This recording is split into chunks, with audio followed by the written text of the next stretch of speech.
Friends, ನಮ್ಮ ಒಂದು ಅಗ್ನಾಶಿನಿ career YouTube ಚಾನಲ್ಗೆ ಸ್ವಾಗತ. ಇವತ್ತಿನ ಒಂದು ಸುದ್ದಿಯನ್ನು ನಾವು ನೋಡೋದಾದರೆ, ಹಲೋ ಸ್ನೇಹಿತರೆ, ನಮಸ್ಕಾರ. PM ಕಿಸಾನ್ ಯೋಜನೆಯು ಭಾರತದ ಸರ್ಕಾರದ ಒಂದು ಮಹತ್ವಾಕಾಂಕ್ಷೆಯ ಯೋಜನೆಯಾಗಿದ್ದು, ದೇಶದ ಎಲ್ಲ ಸಣ್ಣ ಮತ್ತು ಅತಿ ಸಣ್ಣ ಭೂ ಹಿಡುವಳಿ ಹೊಂದಿರುವ ರೈತ ಒಂದು ಕುಟುಂಬಗಳಿಗೆ ಆರ್ಥಿಕ ನೆರವು ನೀಡುವ ಗುರಿಯನ್ನು ಈ ಒಂದು PM ಕಿಸಾನ್ ಹೊಂದಿದೆ. ಈ ಯೋಜನೆಯಡಿ ರೈತರಿಗೆ ವಾರ್ಷಿಕವಾಗಿ 6,000 ಹಣ ಏನಿದೆ ಅಲ್ಲ ಫ್ರೆಂಡ್ಸ್, ಹಣವನ್ನು ಈ ಸೆಂಟ್ರಲ್ ಗೌರ್ಮೆಂಟ್ ಮುಖಾಂತರ ಇಲ್ಲಿ ಒಂದು ರೈತರಿಗೆ ಸಿಗುತ್ತದೆ. ಅದೇ ತರಹ ಇದರ ಒಂದು ಇನ್ನಷ್ಟು ಮಾಹಿತಿಯನ್ನು ನಾವು ನೋಡುವುದಾದರೆ, ಇದು ವಾರ್ಷಿಕವಾಗಿ 6,000 ಹಣ ಸರ್ಕಾರ ಇಲ್ಲಿ ರೈತರಿಗಾಗಿ ಹಣವನ್ನು ನೀಡುತ್ತದೆ ಫ್ರೆಂಡ್ಸ್.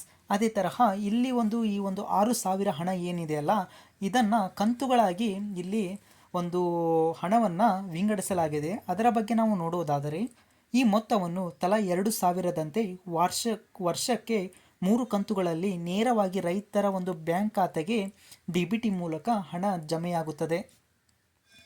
ಇದರ ಒಂದು ಉದ್ದೇಶ ನಾವು ನೋಡೋದಾದರೆ, ಕೃಷಿ ಉಪಕರಣಗಳು, ಬಿತ್ತನೆ ಬೀಜ ಮತ್ತು ರಸಗೊಬ್ಬರ ಒಂದು ಖರೀದಿಗಾಗಿ ರೈತರಿಗೆ ಒಂದು ಆರ್ಥಿಕ ನೆರವನ್ನು ನೀಡಲಿಕ್ಕೆ ಇದರ ಒಂದು ಮುಖ್ಯ ಉದ್ದೇಶವಾಗಿದೆ ಫ್ರೆಂಡ್ಸ್.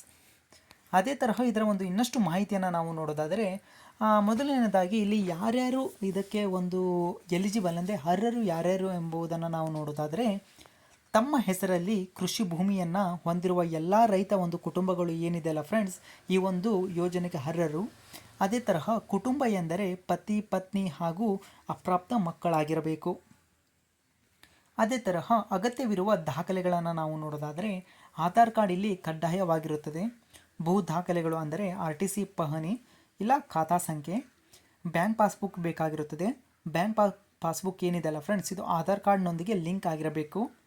ಅದೇ ತರಹ ಮೊಬೈಲ್ ಸಂಖ್ಯೆ ಇದು ಸಹಿತ ಆಧಾರ್ ಕಾರ್ಡ್ಗೆ ಲಿಂಕ್ ಆಗಿರಬೇಕಾಗಿರುತ್ತದೆ.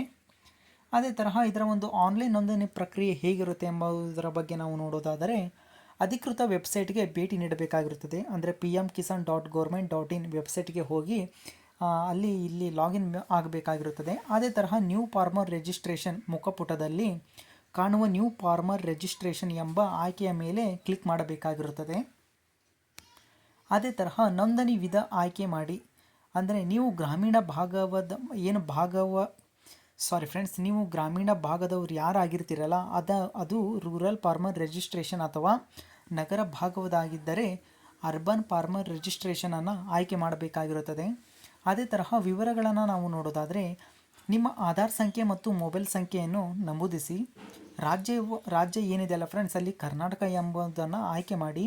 ಅದೇ ತರಹ ತಳಗೆ ಕೊಟ್ಟಿರುವ ಒಂದು ಕ್ಯಾಪ್ಚರ್ ಇರುತ್ತೆ, ಅಲ್ಲಿ ಕ್ಯಾಪ್ಚರನ್ನು ನಮೂದಿಸಿ ಅಲ್ಲಿ OTP ಮೇಲೆ ಕ್ಲಿಕ್ ಮಾಡಿದರೆ ಆ OTP ನಿಮ್ಮ ಮೊಬೈಲ್ ಆಧಾರ್ ಕಾರ್ಡ್ಗೆ ಲಿಂಕ್ ಆಗಿರುವಂಥ ಮೊಬೈಲಿಗೆ ಬಂದಿರುತ್ತದೆ. ಆ OTPಯನ್ನು ಇಲ್ಲಿ ನಮೂದಿಸಬೇಕಾಗಿರುತ್ತದೆ. ಅದೇ ತರಹ ಅರ್ಜಿ ಫಾರ್ಮನ್ನು ಭರ್ತಿ ಮಾಡಿದ ನಂತರ ಎಲ್ಲ ಫಾರ್ಮ್ಗಳಲ್ಲಿ ನಿಮ್ಮ ಜಿಲ್ಲೆ, ತಾಲೂಕು ಹಾಗೂ ಗ್ರಾಮ ವೈಯಕ್ತಿಕ ವಿವರಗಳನ್ನು ನೀವಿಲ್ಲಿ ಭರ್ತಿ ಮಾಡಬೇಕಾಗಿರುತ್ತದೆ. ಅದೇ ತರಹ ಭೂ ದಾಖಲೆಗಳ ಒಂದು ವಿವರ ಅಂದರೆ ನಿಮ್ಮ ಜಮೀನಿನ ಒಂದು ಸರ್ವೆ ನಂಬರ್, ಖಾತಾ ನಂಬರ್ ಅಥವಾ ವಿಸ್ತೀರ್ಣವನ್ನು ಸರಿಯಾಗಿ ಇಲ್ಲಿ ನಮೂದಿಸಬೇಕಾಗಿರುತ್ತದೆ. ಅದೇ ತರಹ ದಾಖಲೆಗಳನ್ನು ಅಪ್ಲೋಡ್ ಮಾಡಬೇಕಾಗಿರುತ್ತದೆ. ಅದೇ ತರಹ ಲಾಸ್ಟ್ ನಿಮ್ಮ ಒಂದು ಸಬ್ಮಿಟ್ ಬಟನನ್ನು ಒತ್ತುವುದರ ಮೂಲಕ ನೀವು ಒಂದು ಅಪ್ಲಿಕೇಶನನ್ನು ಈ ಒಂದು ವೆಬ್ಸೈಟ್ನಲ್ಲಿ ನೀವು ಹಾಕಬಹುದಾಗಿರುತ್ತದೆ. ಅದೇ ತರಹ KYC ಏನಿದೆ ಅಲ್ಲ ಫ್ರೆಂಡ್ಸ್, ಇದು ಕಡ್ಡಾಯವಾಗಿರುತ್ತದೆ. PM ಕಿಸಾನ್ ಹಣ ನಿರಂತರವಾಗಿ ಬರಬೇಕೆಂದರೆ KYC ಮಾಡಿಸುವುದು ಕಡ್ಡಾಯವಾಗಿದೆ. ಇದನ್ನು ನೀವು ವೆಬ್ಸೈಟ್ನಲ್ಲಿ KYC ಮೂಲಕ ಏನಿದೆ ಅಲ್ಲ ಫ್ರೆಂಡ್, OTP ಬಳಸಿ ಇಲ್ಲಿ ನೀವು ಸಹಿತ ಮಾಡಬಹುದು. ನಿಮಗೆ ಏನಾದರೂ ಗೊತ್ತಿಲ್ಲ ಅಂತಂದರೆ CSC ಸೆಂಟರ್ ಮೂಲಕ ನೀವು ಇಲ್ಲಿ ಬಯೋಮೆಟ್ರಿಕ್ ಮೂಲಕ ನೀವೊಂದು KYCಯನ್ನು ಮಾಡಬಹುದು. ಅದೇ ತರಹ ನಿಮ್ಮ ಒಂದು ಸ್ಟೇಟಸನ್ನು ಹೇಗೆ ಚೆಕ್ ಮಾಡಿಕೊಳ್ಳಬೇಕು? ಹೌದು ಫ್ರೆಂಡ್ಸ್, ನಿಮ್ಮ ಒಂದು ಸ್ಟೇಟಸನ್ನು ನೀವು ಅಪ್ಲಿಕೇಶನ್ ಹಾಕಿದ ನಂತರ ಈ ಒಂದು ವೆಬ್ಸೈಟಿಗೆ ಹೋಗಿ ಅಲ್ಲಿ ಒಂದು ಸ್ಟೇಟಸ್ ಅಂತಂದು ಇರುತ್ತೆ ಫ್ರೆಂಡ್ಸ್, ಅಲ್ಲಿ ನೋಂದಣಿ ಸಂಖ್ಯೆಯನ್ನು ಹಾಕಿ ನೀವು ಇಲ್ಲಿ ಏನಾಗಿದೆ ಎಂಬುದರ ಬಗ್ಗೆ ಇಲ್ಲಿ ನೀವು ನೋಡಬಹುದು. ಅದೇ ಫ್ರೆಂಡ್ಸ್, ಇವತ್ತಿನ ಇಷ್ಟೇ ಸುದ್ದಿ. ಇದರ ಒಂದು ಲಿಂಕ್ ಬೇಕಂದರೆ ನನಗೆ ಒಂದು ಕಮೆಂಟ್ ಮಾಡಿ, ಇದರ ಒಂದು ಲಿಂಕನ್ನು ನಾನು ಕಳಿಸ್ತೀನಿ.